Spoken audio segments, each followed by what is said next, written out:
Good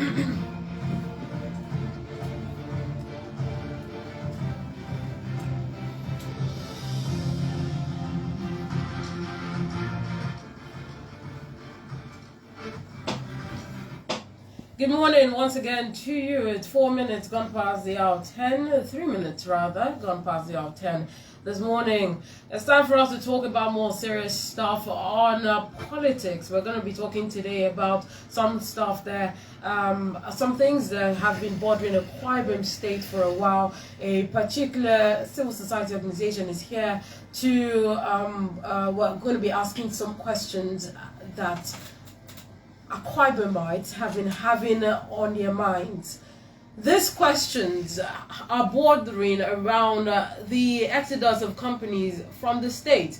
For example, recently we got the news that the Jubilee Syringe Manufacturing Company left the state and of course the country. This was reportedly the largest syringe manufacturing company in Africa, in West Africa. So what really happened? Apart from that, on the national scene, we've had exit of several multinationals. For example, GSK, P&G. These are really big companies, and I must tell you, as they're leaving, we are bearing the brunt of all this. For example, I went to get drugs last week, and one of the drugs I was going to get was produced by GSK. Something that I used to get for chicken change before was no longer chicken change. It was now a heavy pocket. You literally have to count a lot of 1,000 naira notes to purchase that particular product, and it was really start to see. So the more they leave, the more we lose money, and of course the more their products get more expensive for us. It's really important that we get to talk about these issues as they can escalate and become bigger issues. Welcome to the Melting Point today, Tuesday the 16th of January. My name is Sharon Mando, and I'm here with Andesiok Mkerewan. Good morning. Good morning to you, Othello. Yeah, good morning, Sharon. How you doing? I hope you're feeling good today. The cold is gone, I guess. I'm still cold. Yeah. I'm still cold. But not as bad as it was yesterday. No, I'm feeling better actually. It's obvious from my nose. Yeah, sure. You can show the relief from your voice as well. Yeah. Thank you. Welcome. All right.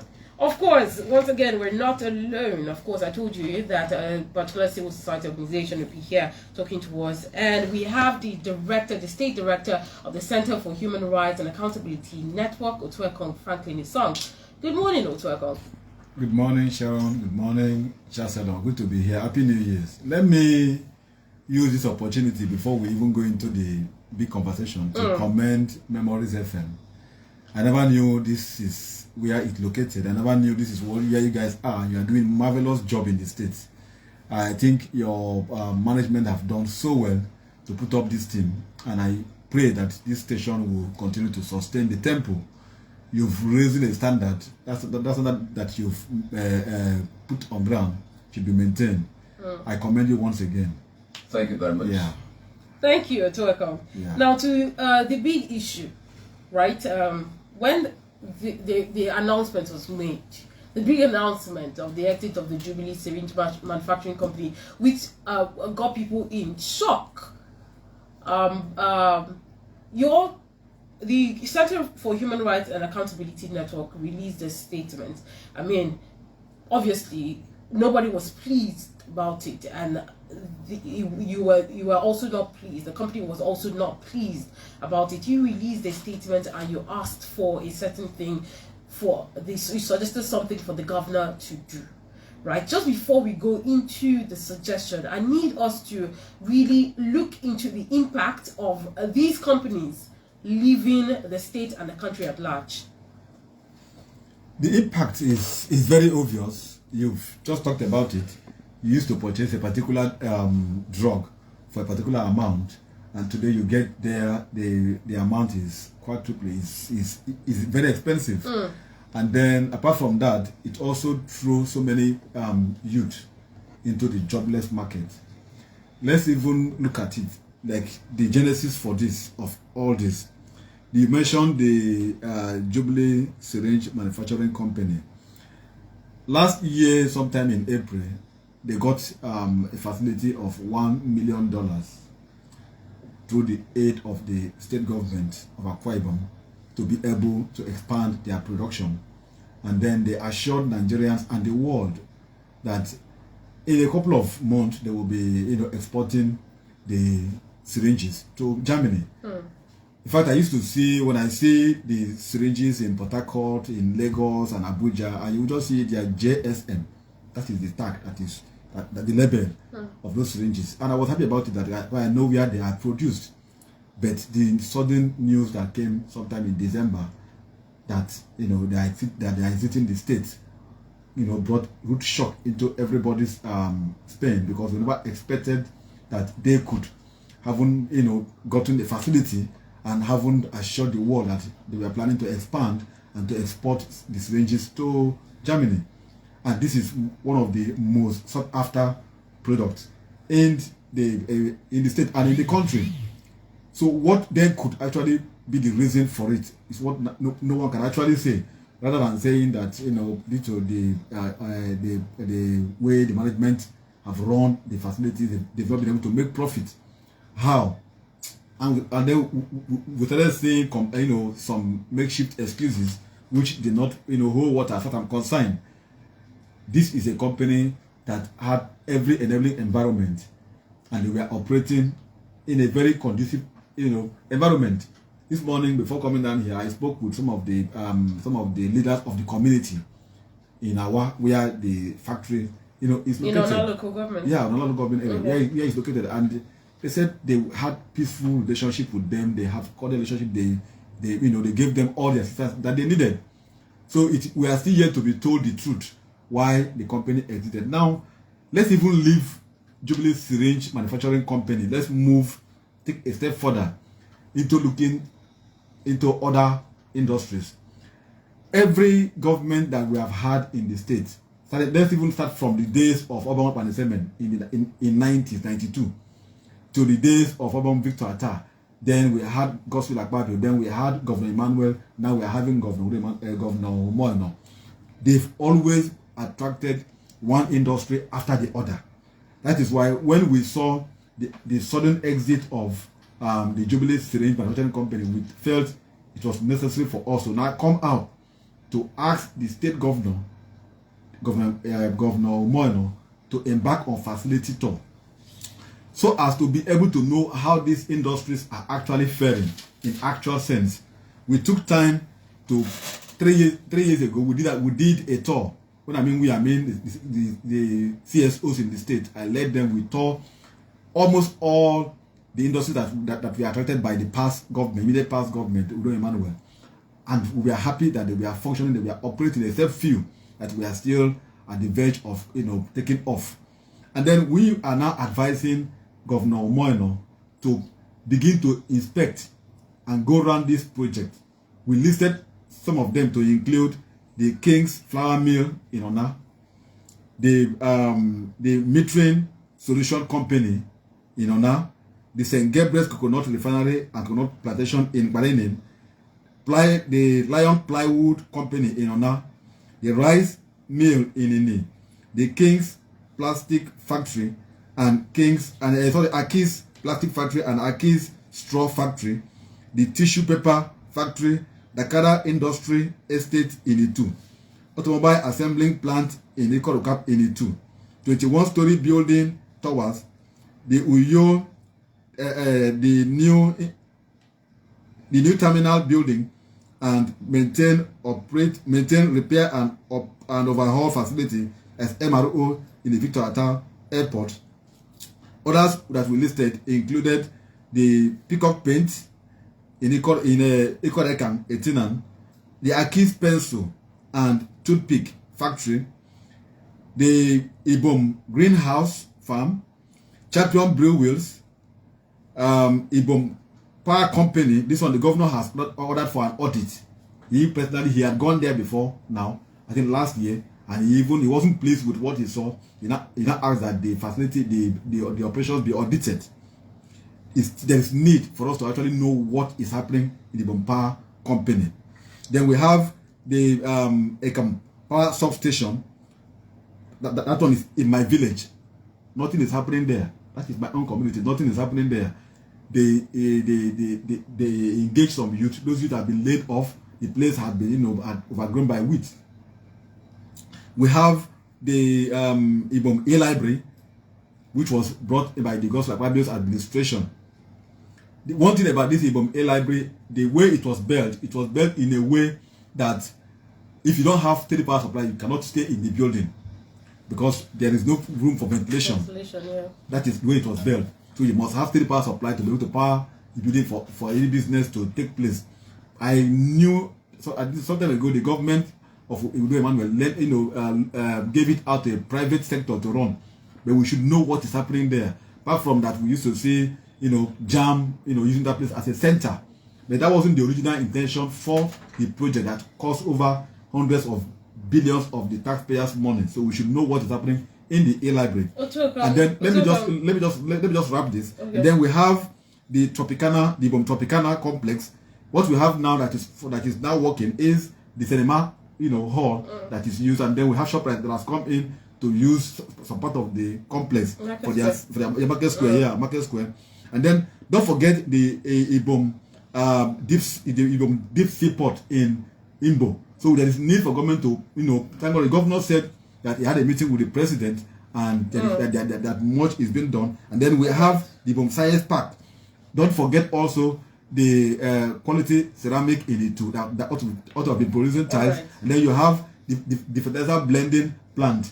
This is some of them that we have listed out. There is need for the governor of the state to embark on this project, this store, and then have the first-hand knowledge of how these plants are functioning, if at all they are functioning. If not, what do they need to be able to keep them running? As imagine that we have all these industries functioning, you have jobs everywhere. You won't rely on civil service employment, you won't rely on political activity or party activity, or you won't even hope on government. Okay. Government is now the major employer of labor that we have in the state. Okay, Otuakom, I would like to find out something. First of all, you have listed a couple of companies. Just few. Yeah, you've listed quite a number of companies. Yeah, that you suggested that the governor should take a tour. These companies, all of them, are they working? Are they working? Okay, I think I was trying to explain. I led a team of the civil society groups in the state, and we visited almost all these industries. Some of them were functioning like the Jubilee Syringe factory. We've been there, we saw it was working, we engaged the management, we saw the workers, they were happy, and the community, on the street leading to the road leading to the factory, you see people who own shops. The place becomes a busy hub. Then we've also been to the King's Flour Mill. This morning, when I engaged the stakeholder in the community, they said that one is working.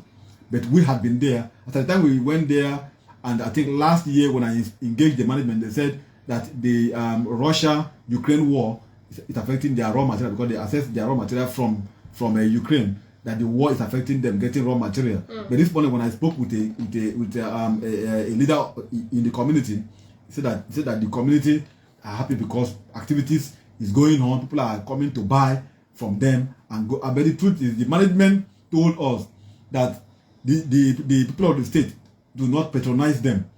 They are questioning why must it be in Awa, why must it be in Ona, instead of coming to do business with them. But people come from the north, people come from the south and the west to buy from them. I don't understand. And get the materials. I don't understand from that. Them. Why must it be in Ona? Yeah, because when the former governor was there, Governor Emmanuel, people used to assume that he took those industries to Awa because of and he kept on saying that is where he has the enabling environment, where they guarantee the security of those facilities.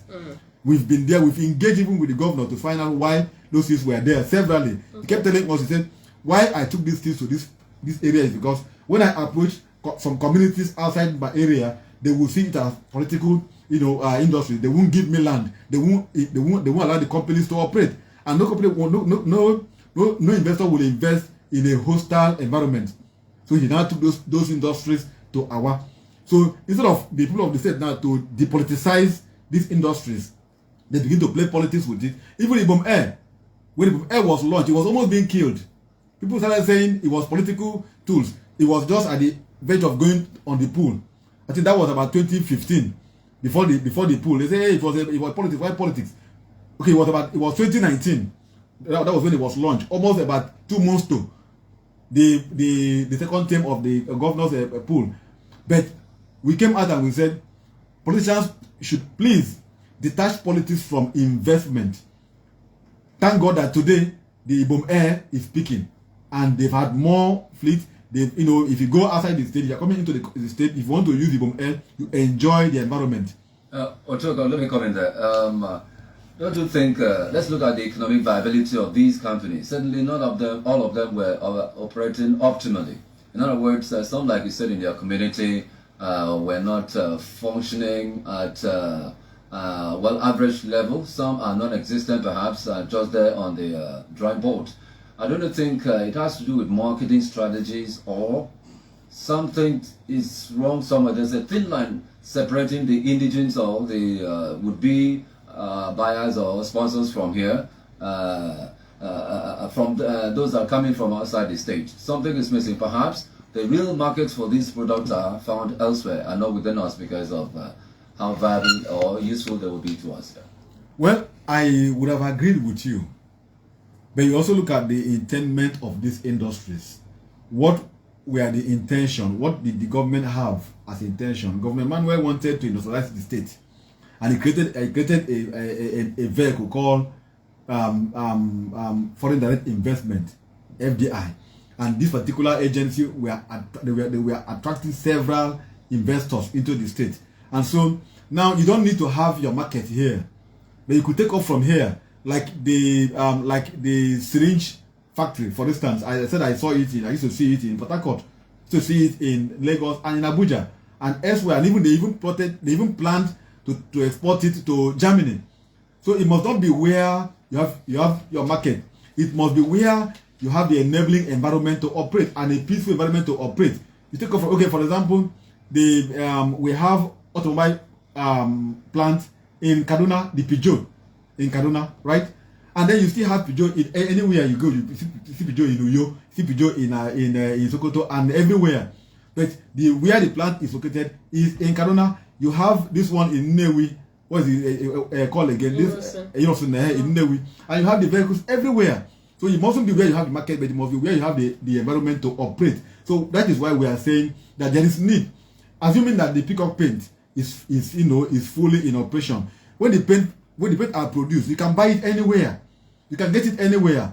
When the pencil factory was they were operating, you see the pencil everywhere.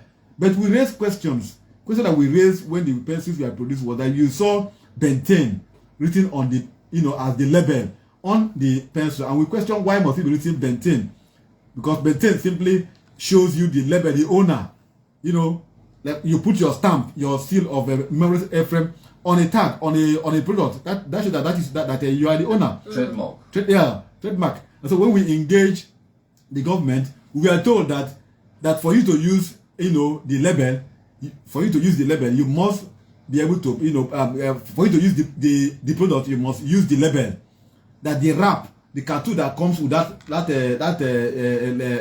label is what you must use. And because you need to get the children, our kids, to admire these pencils, you must put those cartoons, and those cartoons come with the label.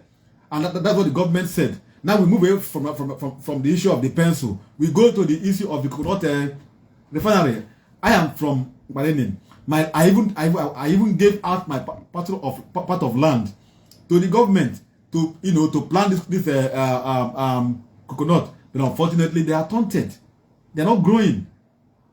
You see. Then you move from there. You enter. When did you visit this? I go to the village every day.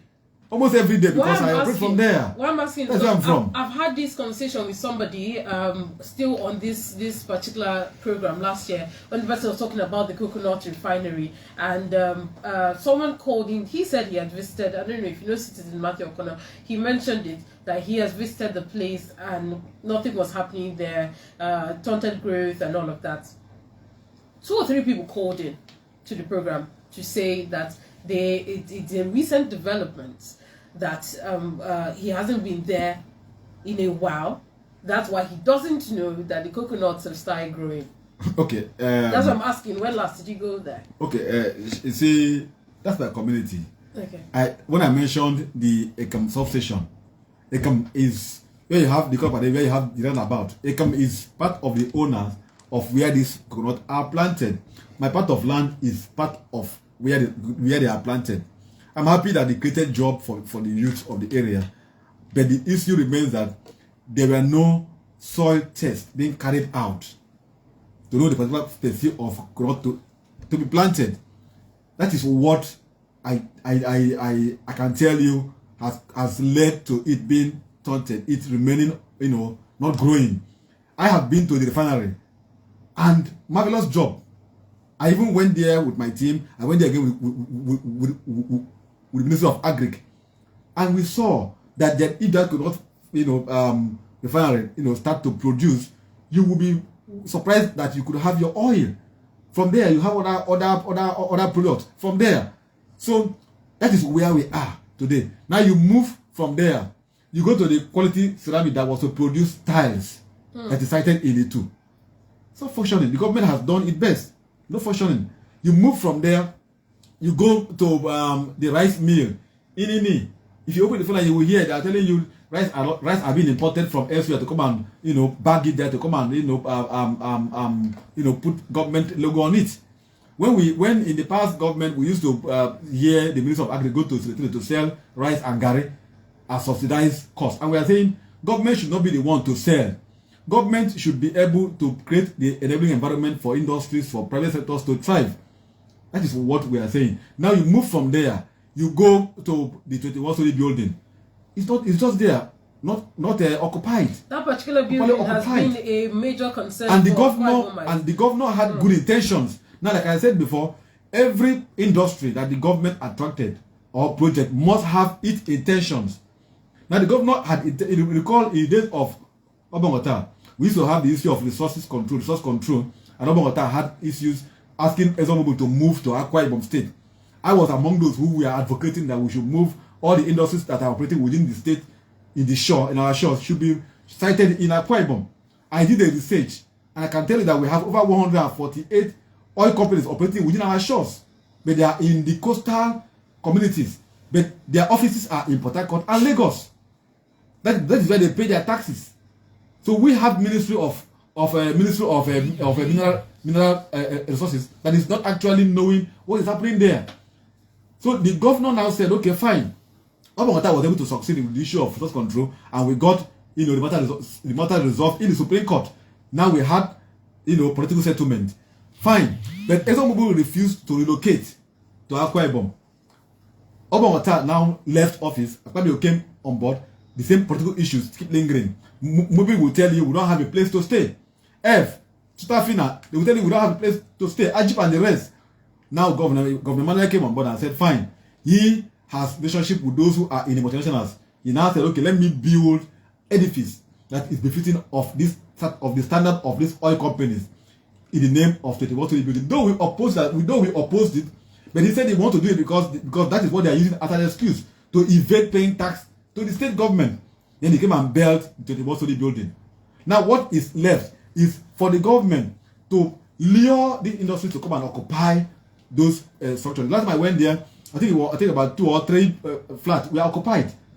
So we need to get this building occupied. Then you move from there to the Victor Terminal building that is going on. Wow, it's a marvelous job. I've been there. I can tell you, it's a wonderful job the government did, and the government has come to also put in more, resources to develop the new airport terminal. And this is what we need in the state. We move from there to the car assembling plant in E2. We call the cap in E2. The governor left swearing in. Governor Emmanuel left swearing in. Sorry, when I say governor, I mean Governor Emmanuel. He left the swearing in ceremony. Straight from there, they move in convoy to the cap in E2. And he performed the groundbreaking. That was among the projects that he was to commission within the first 100 days in office. But soon after he did that groundbreaking in 2015 and left. 2016, nothing happened. 2017, I led a team and I went there. That place was still a farmland. It was still being cultivated by women of the community. all I could see that was only the tombstone that was kept during the groundbreaking. And then we now raised alarm that look, this project has almost been abandoned. Before we knew it, the government now responded to our advocacy and went there and commenced the project. As we speak, that the company was supposed to supply the state with vehicles. Now the company was supposed to also send our indigenes to training in Israel. About 20 of them to Israel. The company sent only 10 to Israel for training, and they were to be trained for 3 months, but they were trained for only 3 weeks. They returned back from Israel. The company was to supply about 50 or 70 vehicles to the state government, who was to be the first, to do the first takeoff of the plant. Government has paid, part of what the government was supposed to do was to pay. Government has made this payment. But as we speak today now, the company is only able to produce fuel filter, and they have employed our youth. They are producing fuel filter. How about the vehicle? The government has done so much. If the government has put in money, what exactly is the problem? Yeah, let me wrap this thought. When the governor Omoyeno came up after the fuel subsidy was removed, came up to put up fuel subsidy palliative committee and appointed me to present the CSO into the committee. We were thinking of asking the government to get CNG buses for civil servants to lift our students and to also assist in easing transportation in the state. My CSO, my group, wrote to our sister agency in Israel, where the Mimshak that is operating the car assembly plant operated from. We went to Israel. Israel was able to furnish us that they have even moved from Israel to Italy. So my group now tracked the company to Italy, and we now from there they now said that they have moved some of this SKD, that is empty shell of vehicles, to Tinkerport. My group tracked the vehicles, the empty shell of vehicles, called SKD, to Tinkerport, and we saw about 12 of those vehicles, those empty shell of vehicles, lying down there at the Tinkerport. We now track what they call CKD, the component of these vehicles, that is the engine and other parts of it, to One port. And then we're able to track them. As we speak now, they have brought in so far about 20 vehicles or 20 shell of vehicles are on ground, remaining to be coupled in the state. So what I'm simply saying, when the committee was to recommend that the government should buy vehicles and money be allocated for it, I said no, that we have tracked the company that was to build the car assembly plant in Italy. We followed them up to Israel, from Israel to Italy, from Italy to Tinkerport, and Tinkerport to One port. That instead the governor should ask that the company should manufacture vehicles for them, and that will be cheaper and easier for the government. So what are we saying? The governor of Pastor Omoyeno, the government of Pastor Omoyeno should be concerned. He should know what is happening in each of these industries, each of these factories that are on ground. The government came up with the greenhouse farm along the airport. When you go to the airport, you will see that they were to do cucumber, tomato, and the rest. What is happening there? The governor should be interested, and the governor has the heart of a private sector driven economy. He went to I think we are going to, I think it will be somewhere along Iko Edibon also, to do a farm that is partnering with, I think, Portonova. There's a company in called Shongai Farm in Portonova. Yeah. The governor is doing that, and is massively creating employment for the people of the area and the state. So, but we are also saying that while this is done, the governor should also look at these other industries. Otherwise, it will amount to being, when you leave office, your project, your industry will just die with you. So, government is a continuum. If the government of Victor Atta had built and developed the industries that were brought in by late Akpabio and Femen, those industries will still be functioning on ground today. If the government of Akpabio had built and continued with the industries that were brought in by the government of Atta, today those industries will still be there. If the government of Udo Emmanuel had built and continued with what Akpabio brought, today those ones will still be there. So now Umono has a big task in his hand. He is a bridge builder. He has come to unite all political interests despite the party that you belong. And how to start this is to begin with all their industries. Ata brought in the science park. Ata also conceived the idea of the bomb science, the bomb deep sea port. Let Pastor Omono build on them. It will gladden our heart that these industries are working and then our youth are massively employed. What about who had the idea, who conceived it? Government is a continuum. Our monies we have spent in all these industries, they should be brought back for the sake of creating employment for our youth. All right. So, do you think that the Jubilee Syringe Manufacturing Company, I'm relating it now to what's happening on the national scene where big multinationals are leaving because of scarcity of forex, they're not able to make profit and all of that. Do you think that this is somehow connected or related to the reason Jubilee Syringe Manufacturing left the country? Well, they have not told us why the actual reason why they left, apart from saying that the management needed to be rejected. So they have to ask management to go, and the workers should be on suspension until when they come back to resume. If they had told us that it is caused by the forest, we would have known how to put our argument. Right now, it's like the argument of the deaf. I'm not speaking for someone who is engaging me to tell me what is actually their reason for leaving. So I'm just making an assumption, now going on a wise goose chase to assume that why they are leaving is because maybe we can just say maybe it's forex, maybe it's lack of the government support, maybe it is lack of the community support. But the community have said that they're giving them all the support that they needed. Government also assisted them to get a facility of $1 million. So what else is the problem why they are leaving? Now let's even leave the issue of the Jubilee syringe factories. Go to the other industries that I have mentioned. They have an issue. Where were they functioning? As I just told you now, I said, if you look at, have you ever seen the pencil in the market after the government left? Even before the government left, it ceased functioning. Toothpick, at the time it was producing, when you get one and pick your teeth, it will break inside your teeth. You have to use something else to remove that. So you have issues. So I think that government agreed. Government is not good in doing business. Government is to create the enabling environment. As we speak today, very soon, we are going into serious farming in this state because there is no longer production, like you mentioned, again, going on. And so you have people who have money and you don't have the items, the commodities to buy. So at a point, if you get to a point where you have your millions, but you don't have these goods, what happens then? That is where we are driving to. And so the only way to mitigate, to address this issue is to support production, support industry to produce, support those who are in this industry to produce. Let's have sufficient food. Now come to the issue of farming. The farmers in the state are suffering. I engage a renowned farmer. I will not mention his name on air. Yeah, before we go into farming into another aspect, let's go back to the companies that have indicated interest to leave Akwa Ibom. But I think it's traditional in Nigeria, in Akwa Ibom as well, that successive governments have always abandoned projects initiated by the predecessors. And the case in study, you can also look at the science park.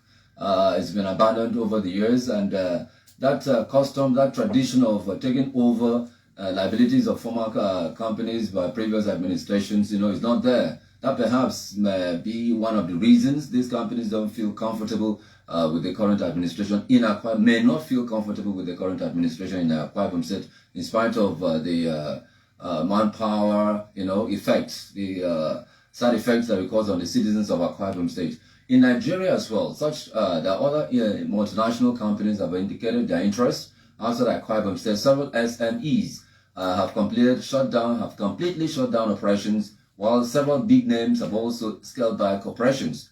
And some believe that companies like GSK PLC, Nigeria's second largest drug producer, GlaxoSmithKline, and Unilever, producers of famous brands like Almost, Sunlight, and the rest of them, have also announced their plans to cease operations in Nigeria beside Akwa Ibom. So don't you think it's a global effect of the removal of subsidy? I don't think it is because of the subsidy that was withdrawn or removed that we are having this mass or exodus of these industries and companies. I think the government need to have private sector driven policy that will encourage these industries, that will try to depoliticize government, depoliticize your project and your policies. How can you, for instance, let's look at it this way, the government will be interested in one particular private investor to import, for example, rice, and you have about 30 persons who are dealing on rice, and instead of government to give enabling environment for the 10 of them to compete, and the government will show interest in one because that particular one supported the government or perhaps added money in the campaigns of the government in power. I'm just assuming. Now, when the government in power has left office, and that government comes and see that company as a threat. You recall that there was a time in the past government of Buhari, borders were closed. No rice was imported, but somebody was importing rice into this country. Somebody was importing rice, onions, and the rest. Only that man was given the license to import, even when borders were closed. So that is the point. So the government policy should be depoliticized. You don't do politics because you hate Franklin the song's face. You gotta make a stringent policy that will affect my business, or you come out with a harsh tax that will make me to that will cripple my business. Bring it down to the state where I am interested, because as we speak today, I have just listed close to 10 or 20 industries in this state that are not functioning. If the government has interest in job creation, employment generation, the government should be interested in these industries. That is where we are. I don't want to discuss federal government policies and the rest. I'm talking about the state government policies.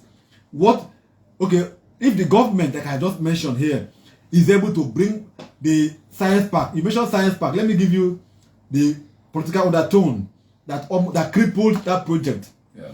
Obama conceived the idea and gave it to Frank Okon, who was in charge of the project, who was Frank Okon was in charge, he was the technical advisor to the governor, Atta. So he brought the idea, everything, and Frank Okon wanted to be governor. He contested against the incumbent. Right? The incumbent wanted the second term. Frank Okon contested against the incumbent. And recall that after Frank Okon, while Frank Okon was still in the contest, the House of Assembly was asked to prove the science park. Frank Okon was invited from wherever he was in abroad to come and answer questions as to what happened to the science park, and the panel had to indict Frank Okon because Frank Okon wanted to contest for the governorship of the state, and having been once you are indicted, that will stop you from going ahead with your ambition. Frank Okon went to court, and the court had to upturn that indictment. That is part of why that project began to take political turn. And that is what has happened to the project. And if you traced all, you even had the Makwe refinery in somewhere along Eke. Look at it, you will see those political stories attached to it. That is why the government should try to depoliticize project. If you are going into any project, don't make it to be your own project. Let it be that the people of the state whose taxpayers' monies are being used to fund this project take ownership of those projects. Yeah. So that when you leave office, the next government that comes on board will continue from where you stop. And we should even have a legislation from the assembly that every government that comes on power must continue with what the other government had already started in on. So that you don't come and drop it and continue another one. Truncate it because of political reasons. Okay. Well, thank you. If you're just joining us, this is the Melting Point on Memories 96.5 FM. We are talking about the stand of the Center of Human Rights and Accountability Network. We have on the exodus of companies from the state. We have the state director of the civil society organization here in the studio, giving us the take of the organization on this particular issue. If you'd like to join in on the discussion, the phone lines are open for you to call in, and the phone numbers are 0803 085 7755 0803 085 7755 or 0809 066 6909 0809 066 6909, or drop us a text on WhatsApp on 0809 066 6909 0809 066 6909. We're also streaming live on Facebook on Memories 965 FM. Memories 965 FM. You could go drop a comment on the live post. Just drop a comment and we'll read it out and would respond immediately. 0809 066 6909 or 0803 085 7755. Let's move a little. Now we have about 16 minutes on the clock. Let's move a little to the issue of the Akwa Ibom State's youth corps members that last year were traveling to Sokoto State to serve their country, and they got kidnapped in Zamfara State. And up till now, some of them are still in the kidnappers' den. What's your take, as according to the organization now? Where do you stand in all of this? If you have been following our advocacies, you would have seen that we have spoken more than 100 times on this subject. Even 2 weeks ago, we had to engage with the Commissioner for Internal Security and Waterways. I think Brigadier General Koko Essien, who also has an outfit under him called the Ibom Community Watch. And so we had to engage with the agency to find out what they are doing, not just on the corps members, but security in the state. General. Now, it's a sad one that someone as a parent, I know the pains it takes to send your kids to school, and then at the verge of them coming out to serve the nation, which is a mandatory condition for them to graduate, they are taken into captive by unknown bandits or unknown gunmen or kidnappers, as the case may be. And they've been in a strange land. It's a sad one. We condemn it. We've called for their release. We've engaged the authorities. We've spoken with the House of Assembly. Severally, when we had public hearing, we go there, we make these advocacies. We've called on the state governor. We've called on the governor's wife, who is a mother. We've called on the president and his wife. We've called on the state president, who is from here, and the wife, to at least be involved in these advocacies. All this reaching out, have you gotten any response? That if we have gotten response by now, the kids would have been out. The answer to your question is as good as saying no, because I have not seen this kid being released. The bandit last time we heard was that the bandits said that they were demanding for 60 million only, and after which they increased the fund, and it kept becoming an issue. And government keep telling you you cannot pay ransom, or you can't negotiate with bandits. But unfortunately, how much is SUV jeeps? Well, I don't want to go into how much is SUV or whatever, but my take is that whatever it's worth for these kids to be released, the government should do it, because these children, as it stands now, if they are released, already they will take their mindset have been changed. What they are going through, the trauma, the sad experience they are going through, especially the female ones, the harassment and the rest. I think it's sad one. The government should be interested. I have not heard our president spoken about this matter. I have not heard the first lady spoken about it, because they ought to speak about it. And unlike our Senate president, unlike his person, he likes to to show empathy in issues like this. Yeah. I've not heard him spoke about this. Last time I heard was, I think, in the reps, where a member tried to raise the motion, and it ended at the level of just a motion. We by now should be asking the question of what is the president, what is the president, what is the governor doing? And I think it's sad. The parents of these kids have done a protest to the assembly. They've done a protest to the NYSC headquarters. And from what they have even told us is that neither the state government, neither the NYSC, nor the the AKTC park owners of the AKTC vehicles have made any committed statement on getting their kids out. So it's a sad one. And I'm calling on whoever is involved with this kidnap to get these children out. And again, part of our advocacy is that NYSC should be scrapped. As far as we are concerned, NYSC has outlived its purpose. The essence of NYSC was for national integration, for unity, and for and to promote our culture. As we speak today now, who will like his kid to go and serve in the north? That's the truth. So NYSC, the law that brought NYSC had long expired. Yeah, I guess it was. NYSC should be scrapped. It was meant to unify the country. But right now, who will like that? So now that the wars are not around again, we should think of, somebody said he will anticipate the federal government. In short, he wants the federal government to allow coppers to serve in their various... It doesn't, as far as we're concerned, NYSC, the intention of NYSC was to promote unity, was to bring national cohesion. But today, whether you serve in your state or not, in our own advocacy, NYSC, once you are done with your school, just go home, get your document, and go and look for work. Yesterday, somebody was in the studio, and he talked about history being, relegated to the background. How will our children know names like Akmal Bello, Zikiwe, and the names, in short, the founding fathers of Nigeria? Most people don't go to the library again; they rely on their cell phones for information and others. And the children of today don't have the opportunity to have history in their educational curriculum. Okay. And certainly they want to know the culture, traditions of other countries and peoples in Nigeria. How would they have access to that if they don't have the personal first-hand experience by interacting, physical interaction? If you want to speak Yoruba now, you must live around Lagos to understand Bao, Kobad, and all this. But you can't do that on your phone. Okay. And, Can I shock you? Have a practical experience. Can I shock you? I grew up, I was born and bred in Port Harcourt, in River State. I live in the midst of Ikwere people. The Ikweres, the Ogonis. You understand? The Ndokis.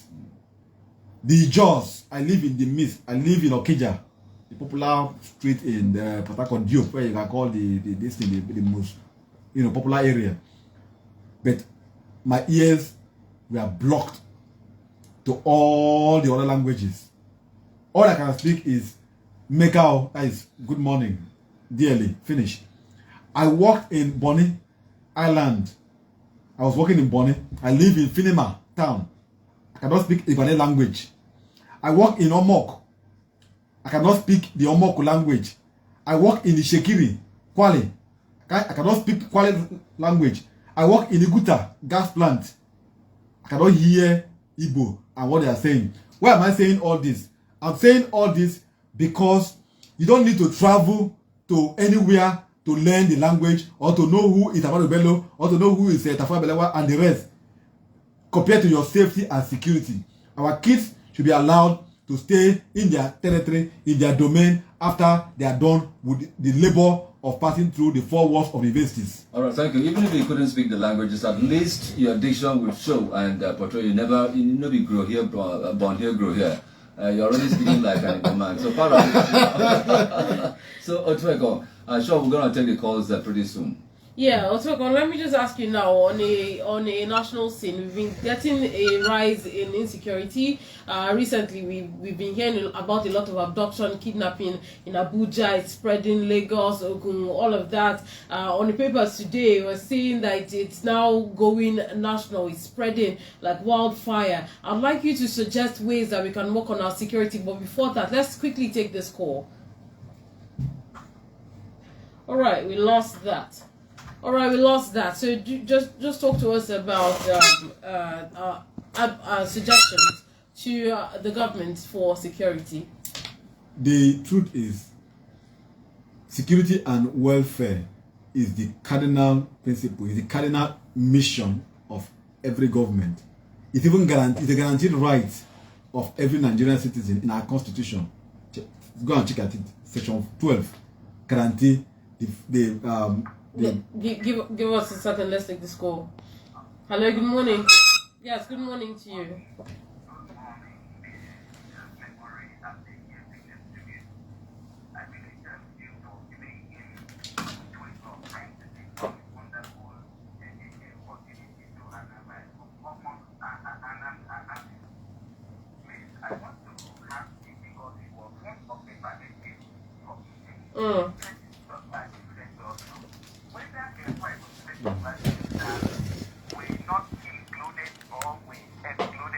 palliative because of the staff, they are not receiving their palliative. That takes 10,000 naira. Whether Akwa Ibom State workers, Akwa Ibom State University workers are not from Akwa Ibom are not owned by Akwa Ibom State, whether they are privatized the university, because the leave grant and they are not receiving their leave grant, while others have received to more number, which they call the 18-month salary. They are not receiving. So please, I want him to use his good office to give an accountability, whether they are not receiving the palliative and others, they are entitled. Thank you for having me. All right, thank you.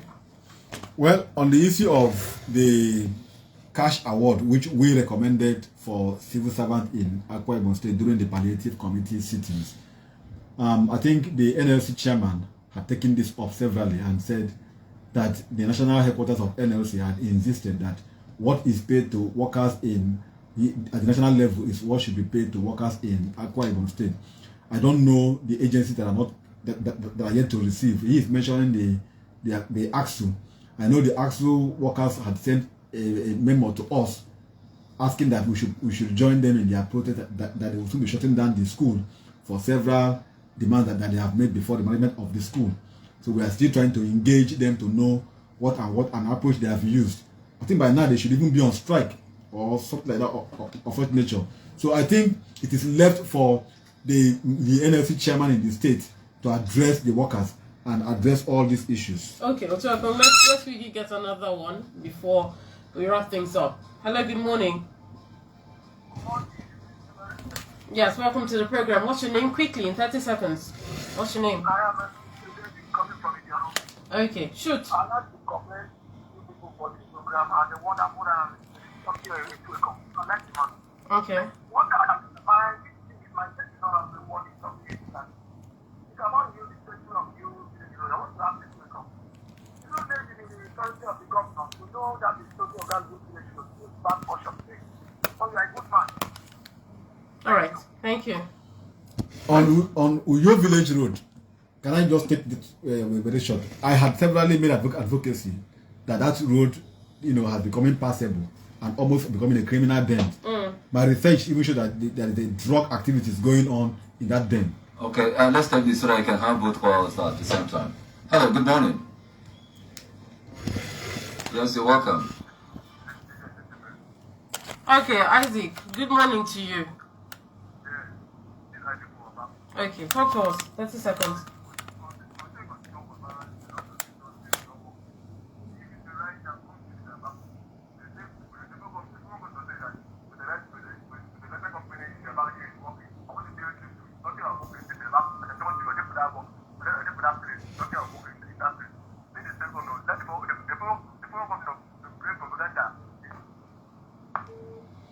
Okay. Thank you. I mentioned that in my list. That is the fertilizer blending plant in Abak, and I said there's need for government to go in. Okay. All right. Let's go to your village road. Okay. Your village road. I have said that in several advocacies that area has become criminal. Then drug is being paddled, is being sold, it's going on there day and night. NDLA should be able to know what is happening in that your village road. It's becoming a criminal suburb gradually because there is a ravine just by the refuse dump. And the road has become impassable. I have severally called out my friend, Prince Akpanikim, whose agency is, evacuating those refuse here, to do more, to double up. Because it's even worse that it is close to the Uyo Local Government Council Secretariat. And it's even close to the government house. All right. It's a sad environment for you to behold. All right. Thank you so much. It's welcome, Franklin. It's always completely out of time. Would have taken more. Thank you so much. He is the state director for Center for Human Rights and Accountability Network. Thank you so much. It's welcome, Franklin, for your time and contribution today. My pleasure. Any day. All right. We've come to the end of the program. Thank you so much for the viewers and the listener. Thank you so much for listening today. This is it on the Melting Point today. Coming up at 11 o'clock is Back Pass with Patrick Adeke. My name is Sharon Mando. I am Manifio Kunkerewem. That's not the issue. The issue is you have for yourself a wonderful day. Good morning.